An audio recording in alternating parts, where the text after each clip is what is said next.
श्रीपीठे सुरपूजिते शंखचक्र गदाहस्ते महालक्ष्मी नमोस्तुते। ओम प्रकृत्यै नमः, ओम विकृत्यै नमः, ओम विद्यायै नमः, ओम सर्वभूतहितप्रदाय नमः, ओम श्रद्धाय नमः।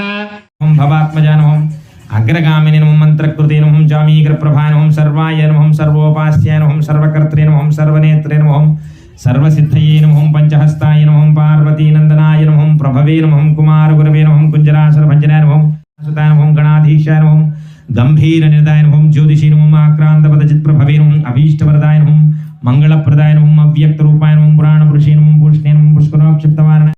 అమ్మ మీనాక్షి అని అమ్మవారే. ఎవరు? పార్వతి.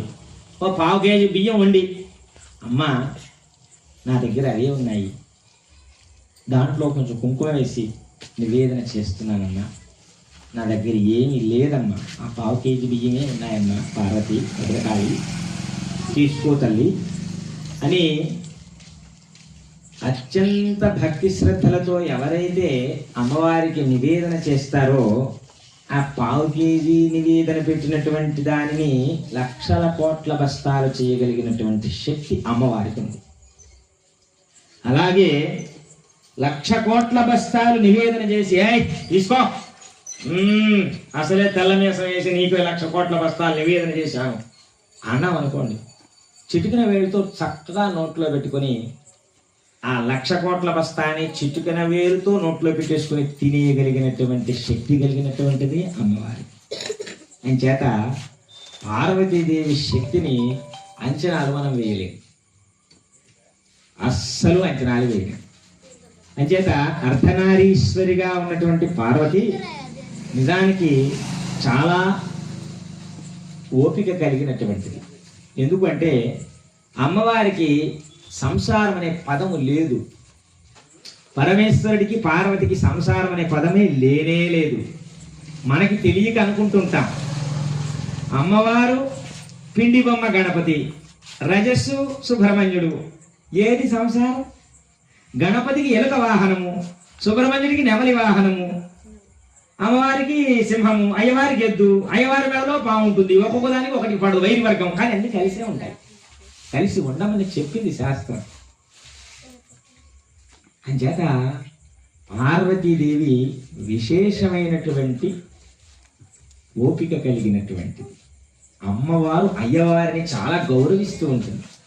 ఈయనకేం పనమ్మా, ఈయన అంతా పరమేశ్వరుడు, ఆయనే తండ్రి, ఆయనే తల్లి, ఆయన గోత్రం చెప్పంటే ఋషులు ఏం గోత్రం చెప్పారంటే బాగోటి వాళ్ళు ఏం చేశారంటే శివ పరశివ త్రిపురుషాన్విత సదాశివ శర్మణో నప్త్రే, ఆయనే సదాశివుడు, ఆయనే పరమశివుడు, ఆయనే శివుడు, ఆయనే వీరభద్రుడు, ఆయనే వీరేశ్వరుడు, ఆయనే తండ్రి, ఆయనే తాత, ఆయనే ముత్తాత, ఆయనే కొడుకు. ఇలా ఏం గోత్రం ఏం వర్ణిస్తాం? ఆయనే కొడుకు అన్నారు, ఆయనే తండ్రి అన్నారు, ఆయనే తాతం చేశారు, ఆయనే ముత్తాతం చేశారు. ఏం చేత? గోత్రం వర్ణన చేయడానికి ఋషులకు అవకాశం లేదు. ముందు తల్లి లేనటువంటి సృష్టి చేసినటువంటి ఒకే ఒక మహానుభావుడు పరమేశ్వరుడు. మిగతా వాళ్ళందరికీ తల్లులు ఉన్నారు, తండ్రులు ఉన్నారు, అందరూ ఉన్నారు, కానీ ఆయనకి తల్లి, ఆయనే తండ్రి, ఆయనే కొడుకు, ఆయనే తల్లి, అన్ని ఆయనే, ఆయనే అన్ని ఆయనే. అర్థమైందా మీకు? చక్కగా మనిషిని పుట్టించగలడు, శ్మశానం బూడిద చేసేయగలడు, బ్రహ్మాండమైనటువంటి మంచి బంగారు కొండ. 4 ఉంగరాలు ఉంటాయి, బుల్లెట్, కారు, లక్షల కోట్లు, అకౌంట్లో గోల్డెన్ డబ్బులు అన్ని ఉంటాయి. విడిపోయిన తర్వాత ఎవడు పట్టకపోతే ఎవరికి తెలియదు. చేత ఏది మరి మనకి కావలసినటువంటిది ఏది? మన ధర్మం మనం కాపాడుకోవటం మనకి కావాలి. ఈ భగవంతుడి కోసం మీరు కేటాయించినటువంటి ఈ సమయం, భగవంతుడికి తెచ్చినటువంటి పువ్వు, భగవంతుడి కోసం వెలిగించినటువంటి దీపం, భగవంతుడికి వెలిగించినటువంటి ధూపం, భగవంతుడికి వండినటువంటి నివేదన, మీరు తిన్నటువంటి భోజనం, భర్తతో మాట్లాడుతూ తల్లిదండ్రులే, మిగతా వాళ్ళందరూ కన్న కూతుర్లే. భర్తే కర్త కర్మాక్ని, భర్తే తండ్రి, భర్తే దైవం అలా అనుకోవాలి. నీకు ఇచ్చింది ఆయనే కదా, రాసేశాడు కదా భగవంతుడు. అని ఏది మిగిలింది నీకు? భగవంతుడికి సమయం కేటాయించినటువంటి సమయం తప్ప ఏది మంది కాదు. చేత స్వస్తి వాచక ఎవరిని ఇబ్బంది పెట్టట్లేదు కదా అమ్మా. నైవేద్యం